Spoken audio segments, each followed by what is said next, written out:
Hello students, on this video I am going to explain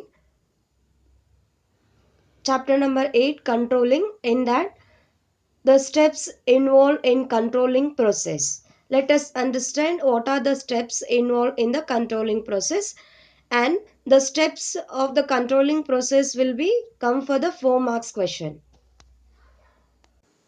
There are mainly 5 steps, that is setting performance standard, measurement of actual performance, comparison of actual performance with standards, analyzing deviations, taking corrective actions.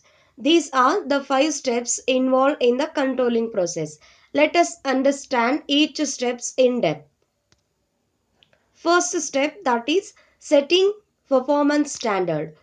As the setting the performance standard is a first step in the controlling process, where one has to set the standards for the performance. Standards are the criteria against which the actual performance would be measured. So these are the standards are the criteria on which basis you are going to evaluate the actual performance. Therefore, or thus, standards serves as a benchmark towards which an organization strive to work. Standards can be set in both quantitative as well as qualitative terms. So, standards are nothing but as a benchmark set by the organization to achieve a particular work in a prescribed manner. And also, the standards can be set in both the way, that is quantitative as well as qualitative. There are some examples which you can say that quantitative standards are set in the organization.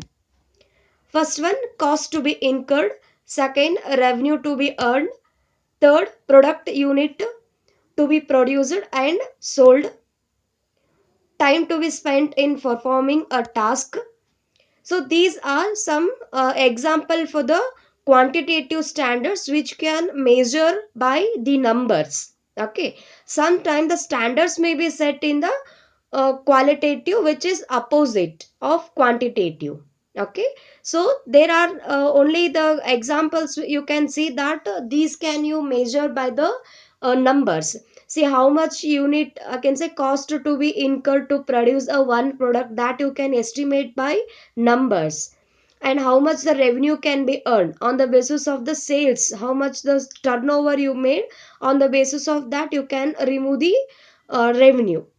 And also the product unit, see raw materials, how much is required to produce a one single final product. And also how much I can say how much you can sold out in a day, that you can estimate by numbers. Time I can say time how much required to perform that particular task, so that is also you can estimate well before. Okay.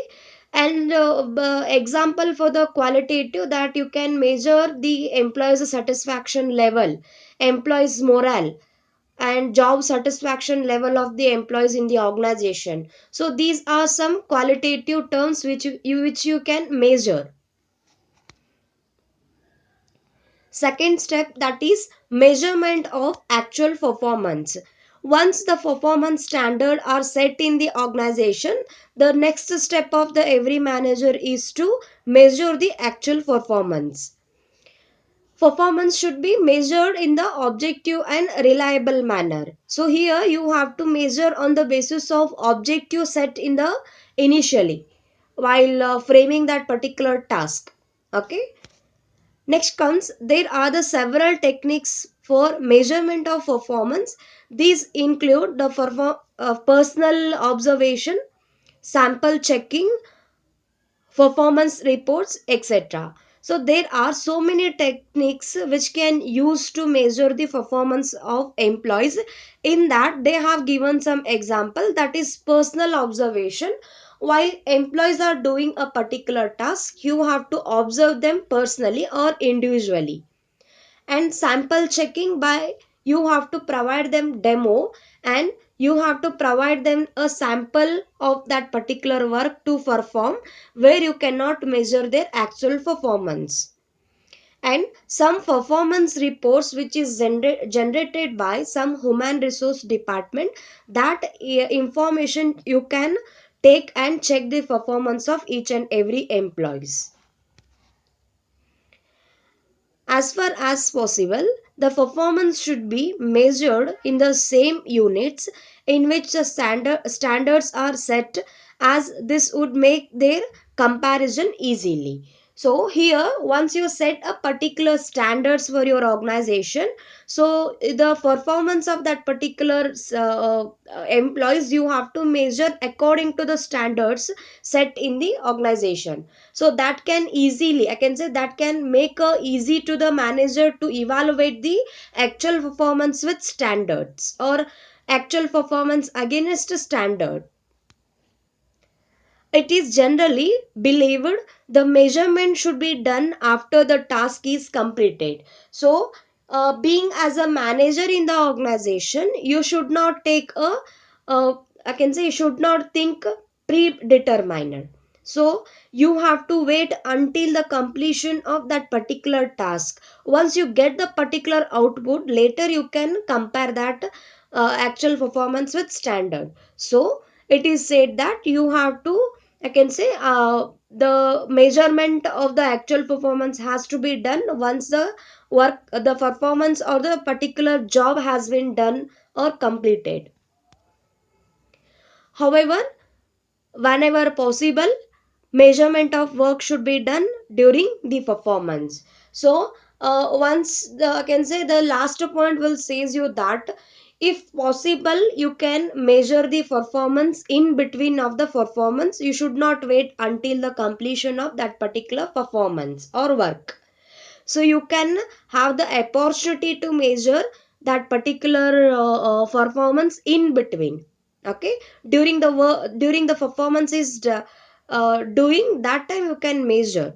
Okay, so this will be happens when the performance of that particular task will take more steps are incurred. That time you can evaluate the, or you can measure the actual performance during the performing of that particular task.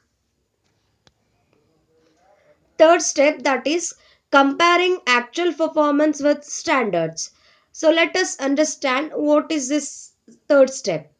The steps involves comparison of actual performance with the standards. Such comparisons will reveal the deviations between actual and desired result. So basically, comparison of actual performance against the standard performance, you are going to get the some, can say, some deviations between actual performance with the desired result. So for that reason, you have to compare the actual performance with the standards. Comparison becomes easier when standards are set in quantitative terms. So please make sure that here comparison very easy when the standards are set in a quantitative terms, which you can say by numbers. If it is qualitative, it will become a very difficult for the manager to compare. For instance, performance of worker in terms of unit produced in a week can be easily measured against the standard output for week. So I can say how much he or she, the I can say workers has to produce in a particular week, that how much unit they have to produce. So immediately after 1 week you can make a comparison by actual performance with standards. You are going to get the result that equal to the standard, or more than the standard, or less than the standard performance you are going to get from these results. Okay. Step 4, that is analyzing deviation. Some deviation in performance can be expected in all the activities. Deviations in the sense, what are the, can say, so what are the modification has to be take, so that you have to analyze.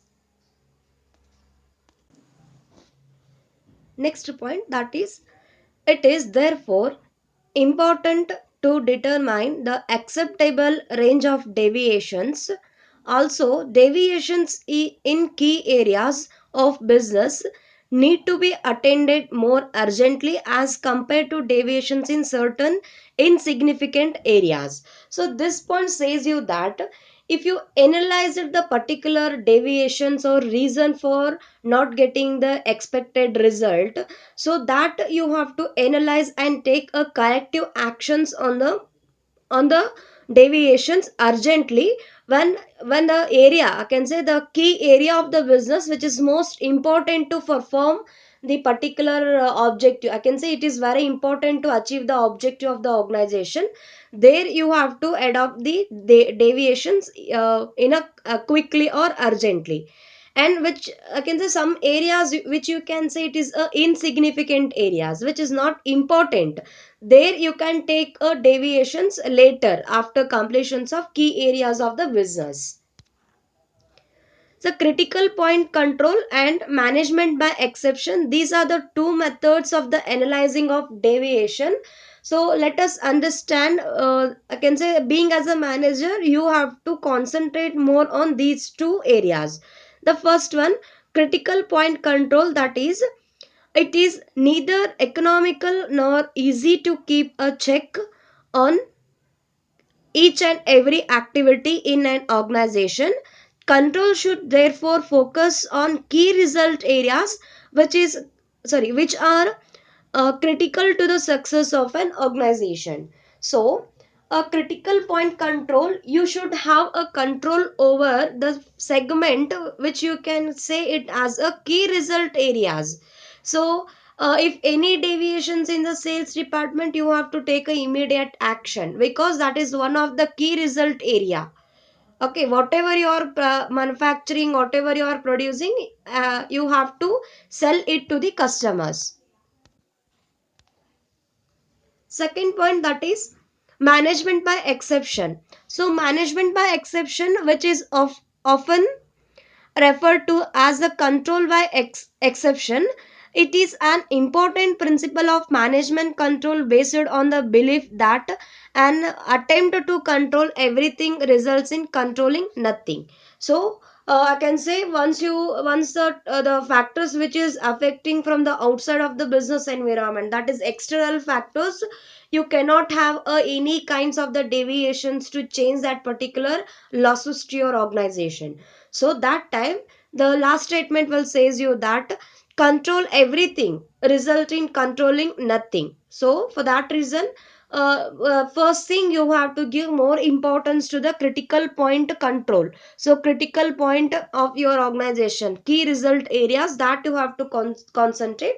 Later management by exception, the some area which you can say which is not relevant and which is totally insignificant areas to your organization, you can control, or you can take a, you can analyze the deviation after the key result areas. Step 5, that is taking corrective actions. So let us understand what kind of the actions you have to take. The final step in the controlling process is taking corrective action. No corrective action is required when the deviations are within a acceptable limits. So this will says you that you can take a corrective action when the particular deviation is equal to, I can say equal to your standard, or it is more than the standard. That time you need not to take any corrective actions. Those actions or those particular deviations, you can call it as a within a acceptable limits. But when the total, I can say when the particular performance actual performance is totally low the compare with the standard performance, that time you have to take a corrective actions for your organization to achieve the goal in a limited time. However, when the deviations go beyond the acceptable range, especially in important area, it demands immediate managerial attention so that deviations do not occur again, and standards are accomplished. So this point will says you that if I can say deviations are negligible, so that time you can neglect those. If a important area of your organization, I can say most revenue will come from that particular department or unit, so that time you should have the immediate managerial attention to those deviations. So once you completed, I can say once you the actual performance and the standard performance both are matching to your organization standards, so that time you can say that you have achieved and you have a good control over the business activity. Okay, so this completes your the small topic, that is controlling process. Any doubts regarding a controlling process, you just reach me by the WhatsApp. Thank you everyone.